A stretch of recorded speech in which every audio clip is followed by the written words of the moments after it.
প্রিয় দেশবাসী, আসসালামু আলাইকুম রহমতুল্লাহি ওবরাকাতু।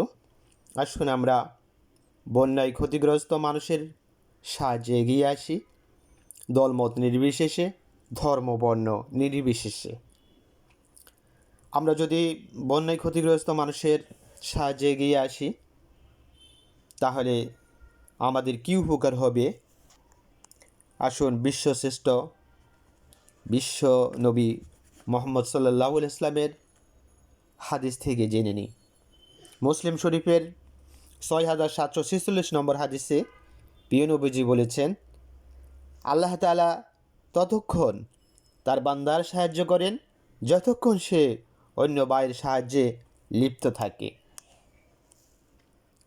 তিরমিজি শরীফের 2006 নম্বর হাদিসে প্রিয় নবীজি বলেছেন, তোমরা জমিনবাসীর প্রতি দয়া করো, তাহলে আল্লাহ তাআলা তোমাদের প্রতি দয়া করবেন। মিশকাত শরীফের 204 নম্বর হাদিসে প্রিয় নবীজি বলেছেন, যে ব্যক্তি কোনো মুসলমানের দুনিয়ার একটি কষ্ট দূর করে দিবে, আল্লাহ তাআলা ওই ব্যক্তির কিয়ামতের দিনের একটি কষ্ট দূর করে দিবেন।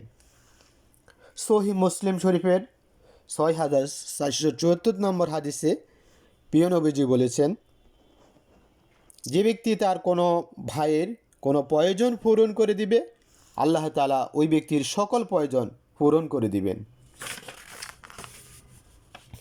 আবু দাউদ শরীফের 4946 নম্বর হাদিসে প্রিয় নবীজি বলেছেন, যে ব্যক্তি দুর্দশাগ্রস্ত কারো কিছু সহজ করে দিবে, আল্লাহ ওই ব্যক্তির দুনিয়া ও আখিরাতের সকল বিষয় সহজ করে দিবেন।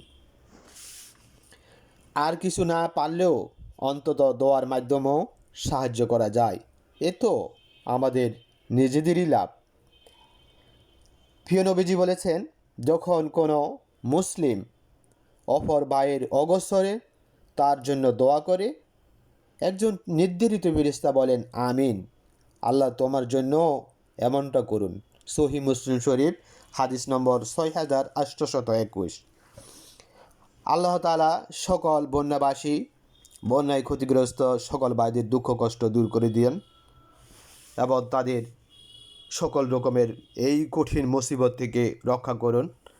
আমরা যদি অর্থনৈতিকভাবে সাহায্য করতে নাও পারি, আমরা মন থেকে তাদের জন্য দোয়া করি, আল্লাহ তাআলা যেন খুব শীঘ্রই আমাদের নোয়াখালী, কুমিল্লা, ফেনী এবং লক্ষ্মীপুর সহ সকল বন্যায় কবলিত ক্ষতিগ্রস্ত ভাইদের আল্লাহ তাআলা সকল রকমের মুসিবত থেকে রক্ষা করুন।